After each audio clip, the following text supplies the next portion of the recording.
Good morning, fellow Hoops fans. Welcome back to another episode of The Last Shot NBA show right here on Little Birdie TV. As always, brought to you by our great mates over there at topsport.com.au. Now, guys, you're going to have to excuse my voice this morning. I am getting over a cold. No COVID, thankfully, but you will have to excuse this croaky voice. And we're going to bring on old mate Andrew Parkinson. He's going to have to alleviate and carry some of the load today and give my voice a bit of a rest. Parky, good morning. Good morning, Nick. Now, let me just get this straight now. You're asking me to talk more? So, can you see my face just light up when you say that? So, I'll just take over from here. Yeah, that's it. Parky, I'm actually going to take off, mate. The show's all yours this morning. No worries. Well, we're going to skip what we did for our picks Monday because I went 0-3. So I'm going to make that adjustment straight away. No, of course we're going to go over it. You actually went 1-4. At least you got a victory. Yeah. You got those Cavs to cover against the Heat, which was a great pick. I was leaning towards that one, but I didn't make it an official pick, so I got a donut. I got a donut for the day. But yeah, you've just dropped below 500 now, 36, 37-1, and I'm 22, 18-1. So hopefully today we've got a few picks on some games today, so hopefully we can get back on track with that one. Yeah, I think we're just going to have to chalk up the other day's picks to just an off day, and we'll keep it moving. We'll see how we go with today's picks. We'll get into that a little bit later on. But Parky, excuse me, the first team I want to talk about today is actually your team, the Sacramento Kings, Parky, because don't look now, but Sacramento might actually be good, and I might actually owe you an apology, Parky. The Kings are currently 9-6, I believe. It's weird, Parky, because they hold the longest active streak of a playoff drought. So it's been 16 seasons since they last appeared in the NBA playoffs. But like I said, they're 9-6 at the moment. The vibes are immaculate around this team, Parky. Like, they're actually fun to watch. They're fifth in the Western Conference. They've won 6 in a row. 6 in a row, Parky. I'm going to hand it over to you right now. Are they legit? Are they the real deal? Well, as we said on the last shot here on our first ever show, I think I spouted the Kings were going to be were going to have a good season and I guess end that drought of their playoff run. But then after they went 0-4, I was crawling back into my little corner there, thinking I was way off. But you're right. Since then, they've gone 9-2 since their 0-4 start, and they're one of the most exciting teams to watch. They've got a good record, but they're really fun to watch. They're actually the highest scoring team in the league. They've just passed the Celtics with that mantle. So they're averaging 121.4 points per game, which is just incredible, the scoring that they're getting from those guys. I mean, De'Aaron Fox is playing like an all-star. He's averaging 25.4 points and about 6 or 7 assists. But then as you go down the line, they've got Sabonis there, who's really found his feet with the Kings as well. And he's averaging about 18 points, 11 rebounds. So you could argue, he's in all-star form. And then you've got our shooter mate, Herter, who is shooting the ball at nearly 50% from the three-point line. He's averaging about nearly 17 points a game. So they share the ball. If you look down, Monk, Barnes, Murray, they're all averaging at least 12 points per game. And then you go down even further, and they've got another 3 guys averaging sort of 7, 8, sort of 6 points. So on any given night, they can have up to 9 guys that can contribute at least double-figure scoring. And look, they love to share the ball. They've got a great culture going there with Mike Brown. He brought in our old mate Matthew Dellavedova there for the culture. Dally's not playing much, but he's definitely, I think he's been groomed as a future assistant coach there, and we know how much Mike Brown loves him. But yeah, look, everything's going well for these Kings. They've made me look good after their 0-4 start. Yeah, Parky, you mentioned the numbers and the points per game that they've become the number 1 highest scoring team in the league. We've got a tweet that we're going to put up here just to give some more context. Now, this is obviously from a couple of days ago, but just again, to give you more context. So they were, at this point, this is from November 16, this tweet, they were second in offensive rating, second in points per game, 50 in assists per game. So they're definitely sharing the ball, 4th in threes per game. They're making the shots too, because they're second in field goal percentage, 5th in three-point percentage. They've got a better record currently than the Warriors, Lakers, Pelicans, and the Clippers. So they're clearly the best team in California right now. Now, one thing I also want to sort of add to that you touched on there, Parky, as well, is the culture. You know, Mike Brown has really created a culture over there, hasn't he? Because they've been a laughing stock for so many years. And I'll admit, I've been part of that too. Like, I've heaped it upon the Sacramento Kings. But they finally look like they're building something right now. And there was a lot of player movement in the offseason. Guys like Huerta that you mentioned that they brought in. Malik Monk comes in as well. And obviously they bring in the rookie, you know, Keegan Murray, who's been performing pretty good as well. They're developing something there. They've got a nice mix of some veterans. You touched on De'Aaron Fox. Now, he is a guy. This is one thing that I mentioned in that preseason, when we spoke about them in preseason, that I felt like this was his year, especially with a guy like Dellavedova there to sort of lead him. This was his year to step it up and reach that all-star level. And you mentioned that 25.4 points per game. It's a career high. He's doing it on a career high 55.8% shooting, a career high 32.8% shooting from behind the three-point line, and he's got a career high in rebounding as well. He has stepped his game up. Like, you know, we talk about all-star level, and look, whether the Kings are still, you know, above 500 come the all-star game or not, he deserves to be in the all-star game if he's putting up numbers like this. Yeah, no, I agree. I agree. Fox should definitely be in there. Look, I think if you look at Coach of the Year as well, Mike Brown should be up there for that award as well. But no, look, you're spot on with that team. And when you talk about culture and the way Mike Brown's trying to do things, I think when you look at the way they started and going 0-4, he was obviously trying to sell them a lot of things, you know, at the start of the season. And to go 0-4 and then from that point go 9-2, you know, winning 9 out of the last 11 games in the NBA. And they haven't been playing any dummies either. They've been playing some legit teams. I think that just points to the fact that the culture is working, that the players have bought in. And look, you find that's a very rare thing in the NBA, is finding a team that really buy into the coach and get behind the coach and play unselfishly. But I think Mike Brown's, what he's selling, the players are buying. And I think that you can really point to their 0-4 start since then, that they stuck fat to what they were doing, and now they've seen the results. And see, now it's going to be easier for Coach Brown, because now they're getting all the publicity. Now they're getting a little bit of recognition, and they're seeing that if they play unselfish like they do, and they keep performing the way they are, they can maybe finish. Let's say they finish in the top 6 and they avoid the play-in. I had them as sort of in that 7 to 10 range, and obviously with a really good chance of making the playoffs and ending that playoff drought. But look, it's all pointing in the right direction. We're not going to get too excited. You did mention that they've got the best record, you know, in California. But when you look at the odds makers aren't really giving them much of a go. They're still, I think they're still 201 to 1 to win the NBA championship, and yet you've still got the Clippers at 650, rightly so. You've got the Warriors at 750, and the Lakers are at $65 still to win the championship. So I can't believe that the Kings are behind them. But anyway, that's another issue. But no, as far as the Kings go, yeah, the culture that they're showing. Look, there's one little negative that you can point out is their defense, and you know their defense needs some work. They're giving up nearly 118 points per game, which is only behind the Pistons and the Spurs, who are two pretty terrible teams in the NBA. So, look, that's one area that they could work on. They're the highest scoring team in the league, so they don't necessarily have to adjust their defense too much. But if they can tighten up that defense, I think they're a really good chance to finish maybe, you know, in that 6-7 spot and maybe try and avoid the play-in.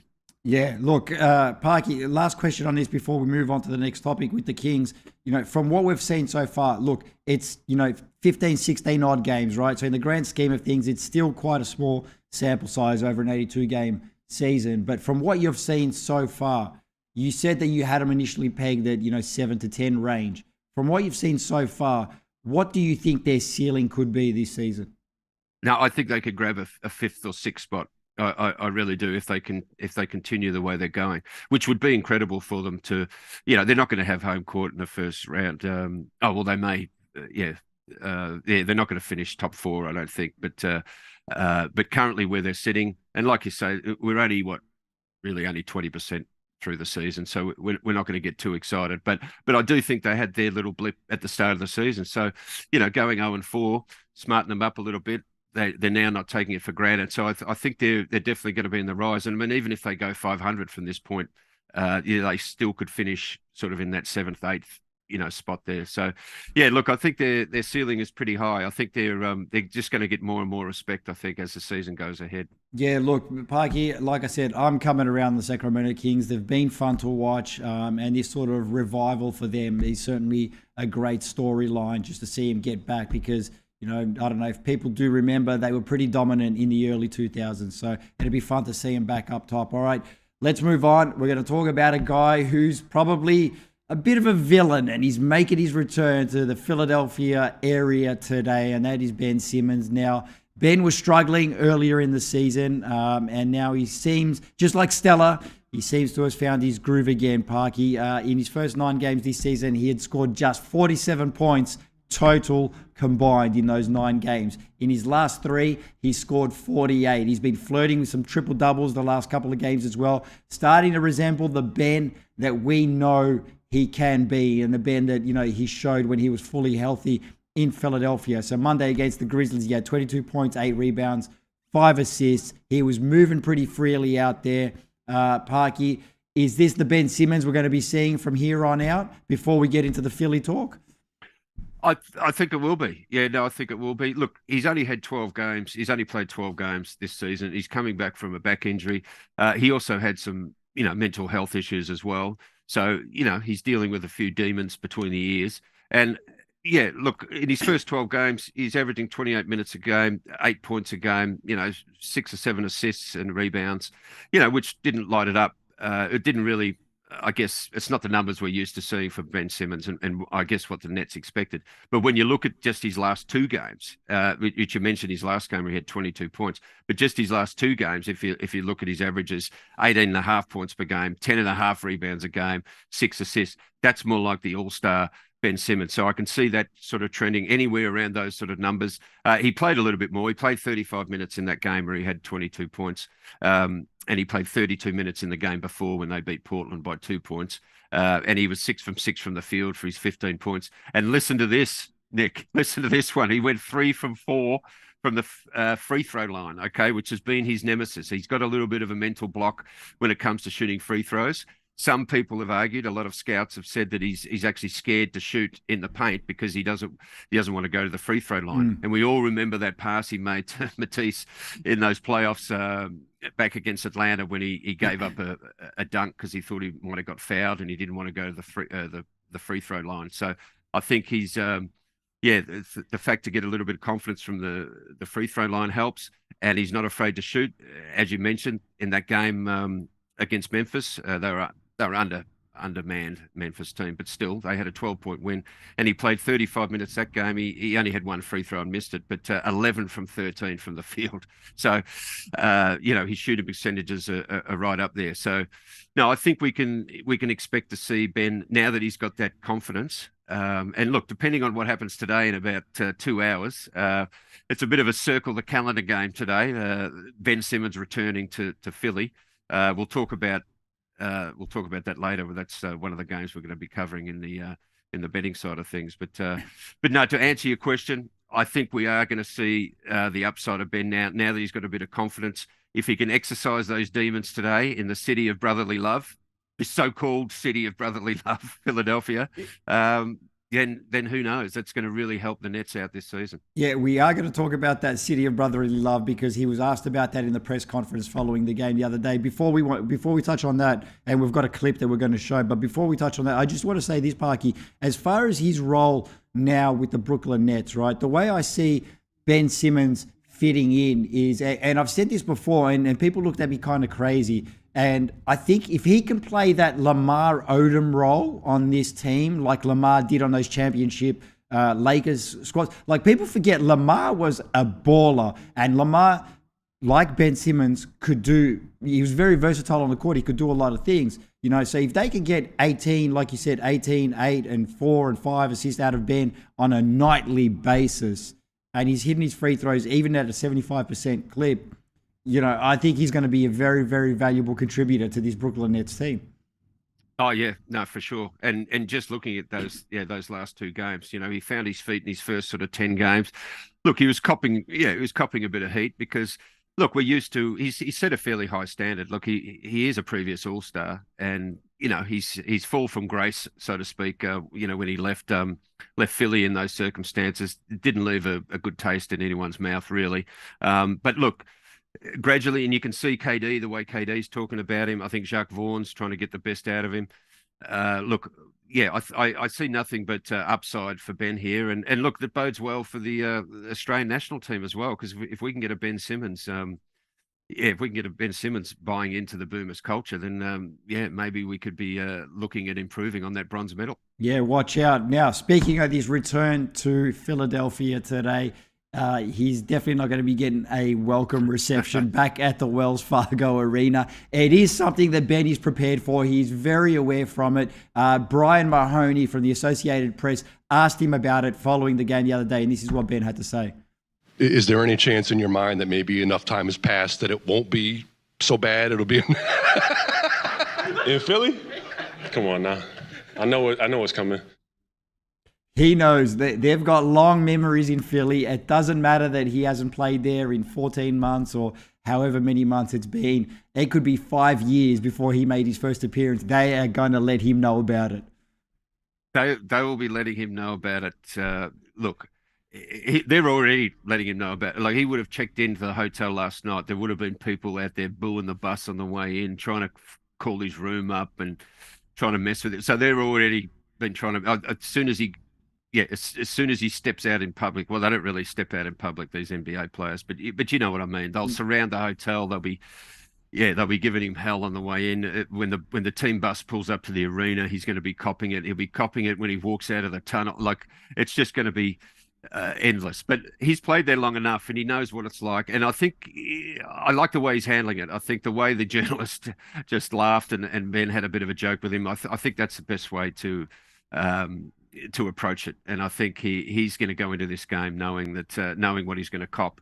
But it's just a shame that even though I said earlier this game is a bit of a circle the calendar type of game, it's just a shame that the Sixers are going to be so undermanned in today's game. It's probably going to let Ben off the hook a little bit. I can see the Nets. We'll go into this later, but I can see the Nets sort of comfortably winning this one. So I think for Ben to come back into any environment in Philly, today'd be the day. After the back of those two games that we just spoke about, he's getting his mojo back a little bit. I think it's actually perfect timing for him to get this game out of his system. Get in there, get a win, get out of it. Okay, they've booed me. They weren't now going to forget me, and then now he can move on. All right, Parky, let's get straight into these games. There's 4 games on. We're going to take a look at 3 right now. We've got the Nets and the 76ers, and that's the first one that we're going to start off with here. This is 8th versus 9th in the Eastern Conference. And like you said, 76ers are severely undermanned. So the Brooklyn Nets heading into this one, $1.33 favorites. Philadelphia 76ers, $3.50. The line's at 8. Totals at 217. Nets have won 2 in a row. They're looking good again. Now, like we said, the 76ers are undermanned because Joel Embiid is not playing this game. Obviously, Tyrese Maxey has got a fractured foot. He's going to be out for at least a month, I believe. James Harden's still out for a couple more weeks. Tobias Harris, Furkan Korkmaz are both probable for this game. But Parky, even if they come back, I do not think the 76ers have enough firepower for the Brooklyn Nets. No, and I don't think they're going to get within the 8 points as well. I mean, just looking at that spread, you can tell that the Sixers at home getting 8 points. Their main player Embiid must be out. Harden's out, as you mentioned. Maxey's out as well. Not sure on Harris and Korkmaz yet, but even Doc Rivers is limping. Apparently he's got an injury, which is not going to affect them, obviously. But it just shows you how sometimes when it rains, it pours, and that's what's happening in Philly at the moment with their injuries, these foot injuries. I think Embiid's only out for a couple of games, which is good. But no, as far as this game goes today, I think. As I said earlier, the Nets and Ben Simmons in particular will be pretty happy to come into Wells Fargo Arena for the first time since he left there, and getting a much watered down version of the 76ers. So I see, normally, look, I had a stat here that the 76ers have actually covered the last 5 home games, but I don't see them covering this one. So I'm going to go against that stat, and my pick for the game is the Nets -8. As far as the under-over goes, I would lean towards the under there because I think 8 of the last 11 Nets games have gone under. So, yeah, I'll be leaning towards the under in that one. But the Nets -8, I think they can win this one double digits. I agree, Parky. It's a double-digit win for Brooklyn, and I like the under. Like, I think it's going to be probably like a 110 to 90 something win, but it's definitely going to be double digits. Brooklyn, yeah, I just don't think the Philadelphia 76ers have enough firepower to get the points on the board today.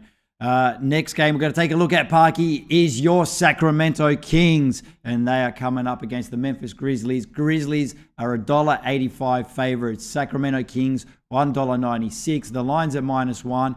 Totals at 234. This one's live on NBA League Pass. Now, this is 5th and 6th in the Western Conference.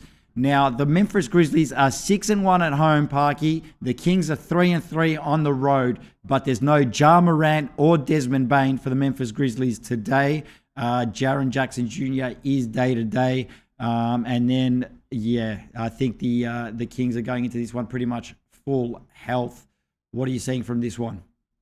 Yeah, well, you've just definitely tipped me over with that news that Desmond Bane is out, because I've got a stat here that the Grizzlies have failed to cover in 5 of their last 6 games without Desmond Bane. So we all knew Morant was out this game, but yeah, if Desmond Bane's out this game, I think that definitely just might tip it to the Kings' way. And look, we've just we spent about 5 or 6 minutes talking about the Sacramento Kings, and I think this is the sort of game where they'll be just chomping at the bit to go to Memphis.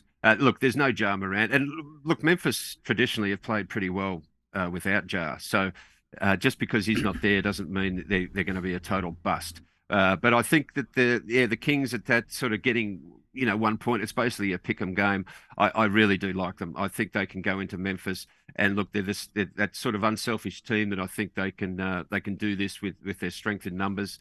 And I think this would be a good signature win for them. I think the only reason they're not favoured in this game, considering the personnel that's available, is because it's at Memphis. So I think, look, they're 3-3 on the road, as you mentioned, but I think this could be a big signature, a big road win for them against a team that's 10-7. And as you said, they're vying for that same sort of spot, I think, on that Western Conference ladder. Barky, we're doing a lot of agreeing lately, and it doesn't sit right with me because I'm with you. The fact that Ja Morant's not playing is not enough for me to say because they're not going to win, because they're going to win because, like you said, I think they were 26-3 or 21-3, something like that last year. Where 20-5. 20-5. There you go, in games that Ja Morant didn't play, so they can win without him. But also having no Desmond Bane and Jaren Jackson Jr. still day to day, he may or may not play. I don't know. I think the Kings keep it going. I think they're going to Memphis. It'll be a close one. I don't think the Memphis Grizzlies go down without a fight. So it's going to be, I think I'm going a 6 or 7 point win to the Kings. And I'll probably lean to the under on that because that was a pretty high total, 234, wasn't it? Yes, it was 234. Yeah. I didn't mention anything about that because I have been trying to. I think it was the other day we went the under on the Kings, and they blew out some team and scored a massive amount of points. So yeah, I was going to stay away from that under, but I probably would lean, with you, in taking the under in that. 234 is a lot of points, but as we mentioned earlier in the show, the Kings average about 121 points, and they give up about 117. So if you're looking at those averages, it's probably going to hit on around that sort of mark. Yeah. All right. We'll have to see how that one plays out. Last game we're going to take a look at, Parky, and then we're getting out of here. We've got the Phoenix Suns and the Los Angeles Lakers. Phoenix Suns $1.24. Los Angeles Lakers $4.30. The line's at -5. Total is at 227.5, live on ESPN later this afternoon. Now, surprisingly, the Lakers have won 3 in a row. They've won 3 in a row. But look, on the counter side of things, they've not won a road game this season. They're 0-5. So they're going to be heading into Phoenix, winless on the road. And I think that counts for a lot. Now, Juan Toscano Anderson and Russell Westbrook are both day-to-day. LeBron James didn't play in Monday's game against the Spurs, so his status for today is unknown as of late last night. I haven't seen anything this morning. No Cam Johnson for the Suns. CP3 also didn't play on Monday for the Suns, so I'm not sure if he's playing today. I didn't see anything this morning. Parky, I still think even if CP3 doesn't play, I still think the Suns win this pretty easily at home.